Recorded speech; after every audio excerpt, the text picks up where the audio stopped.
Hey, yo, what's up mga homie? This is Mar Solo once again at welcome back to my channel. No, kung hindi ka pa nakapag-subscribe sa channel ko, please subscribe to my channel. I-hit mo yung notification bell, select mo yung all para updated po tayo sa ating mga video ginagawa na katulad dito.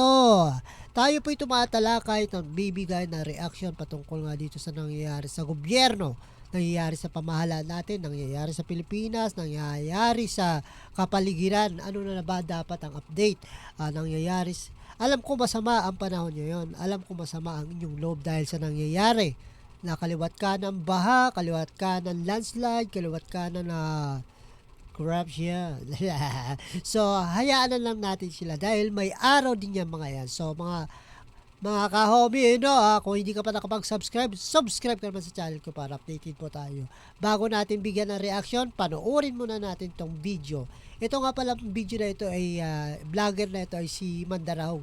Isa ito sa trusted natin na kinukuhanan ng impormasyon dahil siya po ay siyempre konektado minsan, may connection doon sa loob kaya nalalaman niya yung mga impormasyon patungkol dito nga sa nangyayari nagaganap sa gobyerno natin at sa pamahalaan at sa usaping political. So mga kababayan, nakakatuwa. It's up to you kung may inis kayo or pero para sa akin po, napakaganda po. Nakakatuwa po siyang panoorin dahil bukod sa may malalaman ka, may matututunan ka pa. So here we go, panoorin na natin ito na sabay-sabay. Ang yabang ni Congressman Sandro Marcos eh. May padrama effect pa nang umalis kami sa Malacanang, tumingin sa akin yung aking tatay. Parang drama lang eh. No? At nagsabi, parang papatayin na nila ako, anak. Ano yan, pelikula? Alam mo, Sandro Marcos, ang pagkakamali doon ay ito. Kayo ang pumunta sa Davao. Ha? Tandaan nyo yan.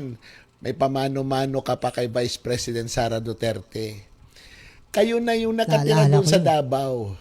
Kailan ang pagkakataon na si Vice President Sara Duterte ang pumunta sa inyo sa Ilocos Norte para magmakaawa na gawin siyang Vice Presidente? In fact, in one press conference, sinabi ni Vice President, "O Martin, ikaw na mag-Vice President, susuporta ako sa inyo." Oh, di ba?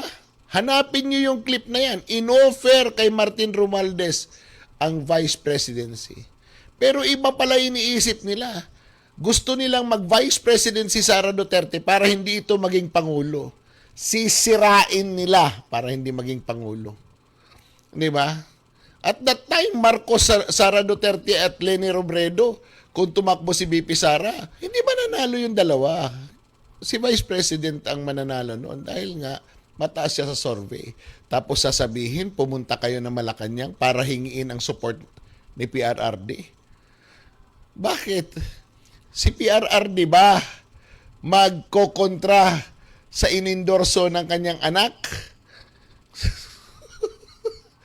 Hindi nyo masabi kung hinarap kayo ni Presidente Duterte, di ba? Dahil sobrang kasinungalingan na yon. Doon lang kayo sa kasinungalingan na pwedeng paniwalaan. Grabing invento ng batang ito. Wag ganon, sir. Nagmumukha kang tanga sa mga taong marurunong at nakakaintindi sa sitwasyon ng politika sa bansa.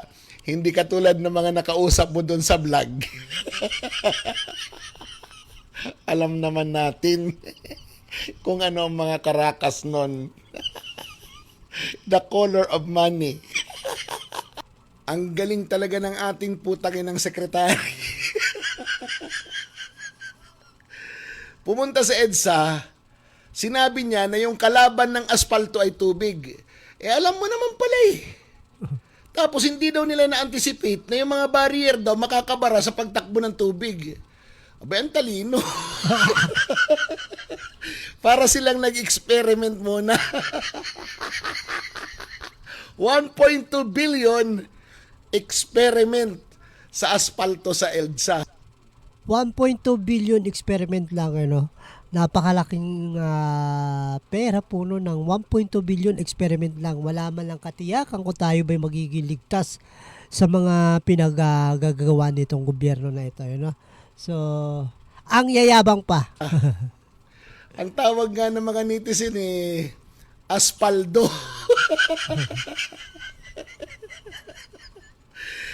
Sir, ang galing mo lang magmura. Ang galing lang ng preskon mo. Pero yung aktual, agoy. Hindi pa rin talaga namin maintindihan. Ha?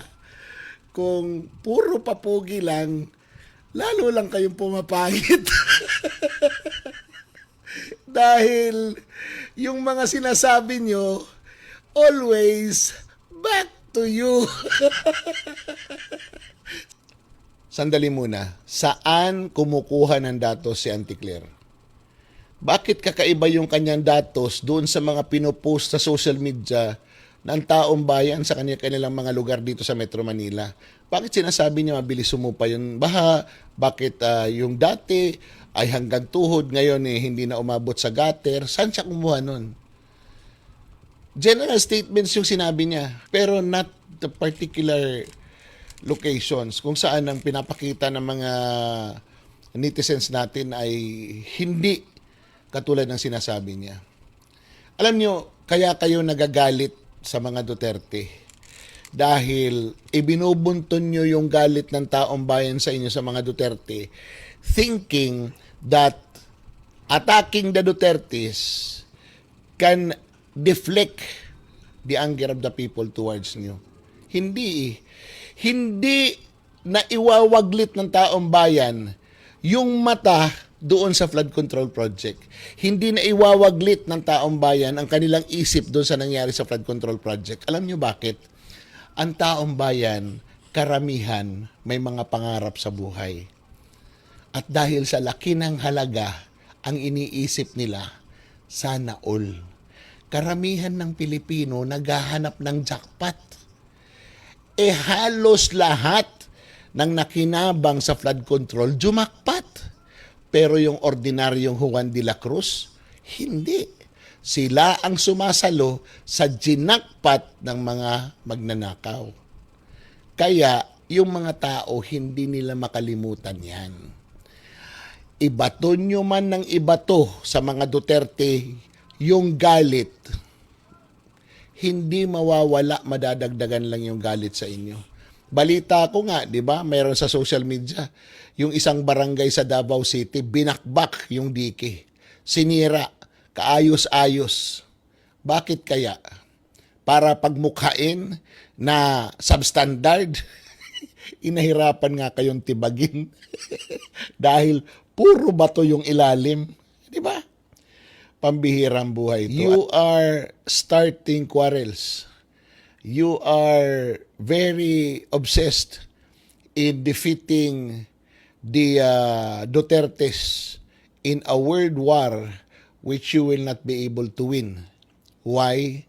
Even if the Dutertes will not speak, a lot of people will speak for them because of the belief na ang Pilipinas ay aasenso lang sa liderato ng mga Duterte. Huwag na kayong mangarap na pabanguhin yung inyong mga pangalan dahil pinagbigyan ang amo mo at kayo ng pagkakataon na ayusin yung pangalan nila at ninyo.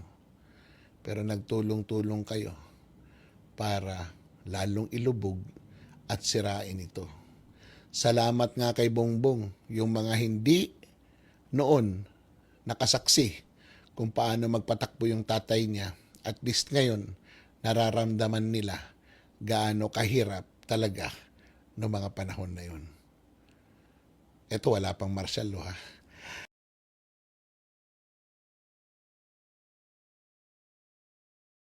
So, ayan na mga ka-homie, no? Pasalamat tayo kay Mandaraw dahil dagdagan na naman yung impormasyon na nalalaman natin, no? Dahil sa sinabi niyang yun, Yung panahon ng martial law noon ako po'y bata pa siguro nasa 2 years old pa lang. So nararanasan ko po ngayon kung gaano talaga parang nabivisualize ko na kung mahirap noon, mas mahirap ngayon dahil parang inuulit lang ng mga Marcos yung ginawa nila noon hanggang sa ngayon, Gen Z na. Kaya pasalamat tayo kay Bongbong dahil nanalo siya ng pagiging presidente at naranasan natin kung gaano talaga sila mamuno sa ating bansa. So, yan po tinatawag sa susunod na kabanata yun na talaga yung never again. No? So mga kababayan, no, kayo na po bahala mag-react patungkol dun sa napanood natin no, kay Mandarahong. No?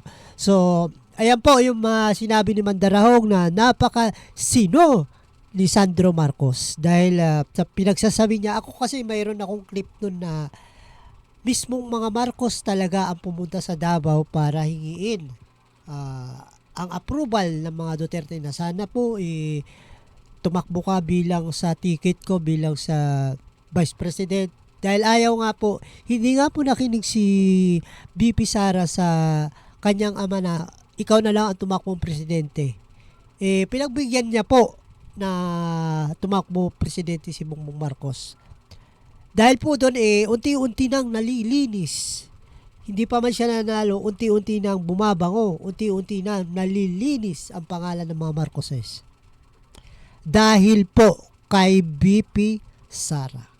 So hindi po natin natunugan, pero yung mga ibang matalinong mga voters, no, parang natunugan na nila pero wala naman silang boses para kasi kasagsagan nun ng unity, no, kasi pag kinontra mo si Marcos, makukontra mo si Sara. Kaya hindi ka pakikinggan. So, pagpaumanin po ninyo sa mga hindi bumoto kay Marcos na nakatunog sa mga plano ni Marcos na sisirain nila ang bansa or sisirain nila ang Pilipinas or sisirain nila ang mga kapwa natin Pilipino sa pamamagitan ng pamumuno nila.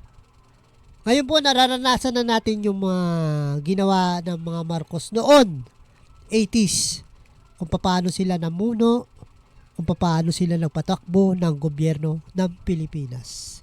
Nilimas nila lahat ng pera, nilimas nila lahat ng ginto. Ngayon po, ang kasalukuyang administrasyon, nilimas ang pera, binenta ang ginto. So, parang bumabalik lang tayo sa noon. Kaya, isa lang naman talaga ang solusyon para umangat ang Pilipinas. Hindi man maayos, hindi man hindi man gumanda, pero aasenso. Si BP Sara lang po ang magpapaasenso nito. Kahit pilit pa nilang pabagsakin si BP Sara, hindi po talaga dahil hindi po nila mapapabagsak ng basta-basta dahil po ang kinakapitan po no BP Sara is yung mga taong Pilipino, mamayang Pilipino na umaasa na balang araw aasinso din tayo, aasinso din ang Pilipinas. Magkakamal din tayo ng maraming investor, maraming trabaho, mura mga bilihin.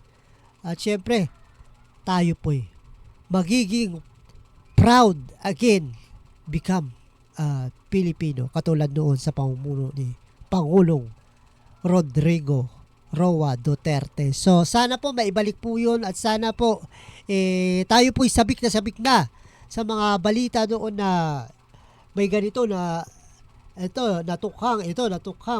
Yun po talagang inaabangan ko gabi-gabi. Mula nung nawala si Duterte hindi na po ako nanood ng TV. Dito na lang po ako sa mga YouTube.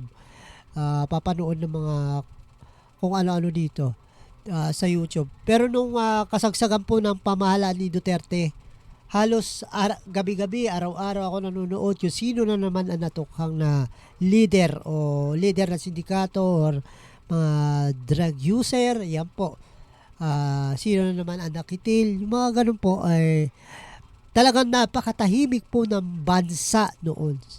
At walang iba kung sino nakagawa niyan kundi ang ating mahal na Pangulong Rodrigo Roa Duterte. Ako po'y nagdadasal na sana Sana po maibalik po ang uplat tukhang.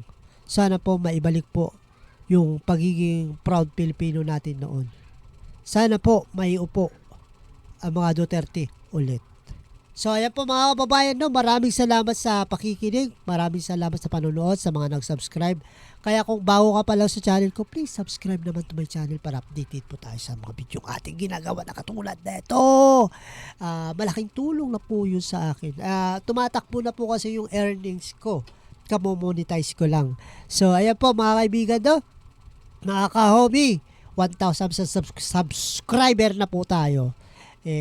Sana po pag nag-2,000 meron din na tayo, no? Para meron na po akong 20 pesos sa earnings ko. So maraming salamat po, kahit 20 lang yan, papaangatin natin yan sa pamamagitan nyo. So ayan po, maraming salamat po, magandang hapon at mauulan na hapon. Mag-ingat po kayo saan man kayo pupunta. Kung kayo na may papauwi ng bahay nyo, mag-ingat po kayo dahil hindi pa po natatapos ang tag-ulan. Tuloy-tuloy pa rin ho. Patsamba-tsamba lang na tumitigil pero tuloy-tuloy pa rin ho. Sa mga nabahaan, patawarin nyo ang mga Marcos. So maraming salamat po. Ito naman po si Marzol nagsasabi sa inyo ng Babush! Yeah!